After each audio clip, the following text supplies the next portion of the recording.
2025-26ನೇ ಸಾಲಿನ ಎಸ್ಎಸ್ಎಲ್ಸಿ ಮಕ್ಕಳಿಗೆ ಪ್ರೇರಣಾ ಶಿಬಿರ ಕಾರ್ಯಕ್ರಮವನ್ನು ಚಿಕ್ಕನಾಯಕನಹಳ್ಳಿ ಪಟ್ಟಣದ ರೋಟರಿ ಶಾಲೆಯಲ್ಲಿ ಸಿಬಿಎಸ್ ಚಾರಿಟಬಲ್ ಟ್ರಸ್ಟ್ ವತಿಯಿಂದ ಆಯೋಜನೆಯನ್ನ ಮಾಡಲಾಗಿತ್ತು. 625 ಅಂಕಗಳಿಗೆ 600ಕ್ಕೂ ಹೆಚ್ಚು ಅಂಕ ಪಡೆಯುವುದು ಹೇಗೆ ಎಂದು ಎಸ್ಎಸ್ಎಲ್ಸಿ ಮಕ್ಕಳಿಗೆ ಪ್ರೇರಣಾ ಶಿಬಿರ ಸಂಪನ್ಮೂಲ ವ್ಯಕ್ತಿಗಳು ಮಾಹಿತಿಯನ್ನ ಹಂಚಿಕೊಂಡರು. ಇದೇ ಸಂದರ್ಭದಲ್ಲಿ ಮಾತನಾಡಿದ ಶಾಸಕ ಸುರೇಶ್ ಬಾಬು, ಕಣ್ಣಿಗೆ ಕಾಣುವ ದೇವರು ಎಂದರೆ ಅದು ಹೆತ್ತ ತಂದೆ, ತಾಯಿ ಹಾಗೂ ಗುರುಗಳು. ಹಾಗಾಗಿ ಅವರಿಗೆ ವಿಧೇಯರಾಗಿರಬೇಕು, ಚೆನ್ನಾಗಿ ಓದಬೇಕು ಅನ್ನುವ ಮಾತುಗಳನ್ನ ಹಾಡಿದ್ರು.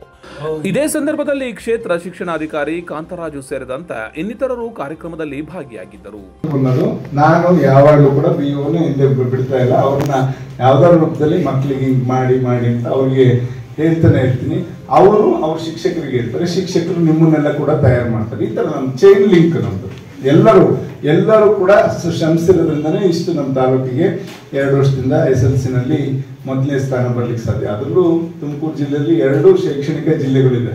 ಯಾವ್ದಾದ್ರು ಮಧುಗಿರಿ ಅರ್ಥೈಸ್ಕೊಂಡು ಪರೀಕ್ಷೆನಲ್ಲಿ ಸುಲಲಿತವಾಗಿ ಬರೆದ್ರೆ ಖಂಡಿತ ಅವತ್ತು ನಮ್ಗಾಗುವಷ್ಟು ಖುಷಿ ಯಾರಿಗೂ ಆಗಲ್ಲ ಅನ್ಸುತ್ತೆ. ಆ ನಿಟ್ಟಿನಲ್ಲಿ ನಮ್ಗೊಂದು ಹೆಮ್ಮೆ ಇದೆ. ಈಗ ಶೈಕ್ಷಣಿಕವಾಗಿ ಹಲವಾರು ಬದಲಾವಣೆಗಳನ್ನು ತಾಲೂಕಿನಲ್ಲಿ ತರ್ಲಿಕ್ಕೆ ನಾವು ಹೊರಟಿದ್ವಿ. ನಾವು ಶಿಕ್ಷಕರೆಲ್ಲ ಮುಂದಿನ ದಿನಗಳಲ್ಲಿ ನಿಮ್ಗೆ ಗೊತ್ತಾಗುತ್ತೆ. ನಿಮ್ಗೆಲ್ಲ ಚಿಕ್ಕ ವಯಸ್ಸಿಂದಾನೇ ಕೂಡ ನಿಮ್ಮನ್ನ CET NEET 6ನೇ ಕ್ಲಾಸಿಂದಾನೇ ತಯಾರು ಮಾಡ್ಲಿಕ್ಕೆ ಎಲ್ಲ ಕೂಡ ಪ್ಲಾನ್ಸ್ ಮಾಡಿದ್ವಿ ನಾವು. ಅದು ಅನುಷ್ಠಾನಕ್ಕೆ ಬಂದೇ ಬರ್ತದೆ, ಅದನ್ನ ಬಿಡೋದಿಲ್ಲ, ಮಾಡ್ತೀವಿ ನಾವು.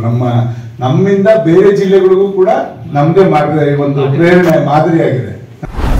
ಚಾಲುಕ್ಯ ನ್ಯೂಸ್, ಜನರಿಗೋಸ್ಕರ.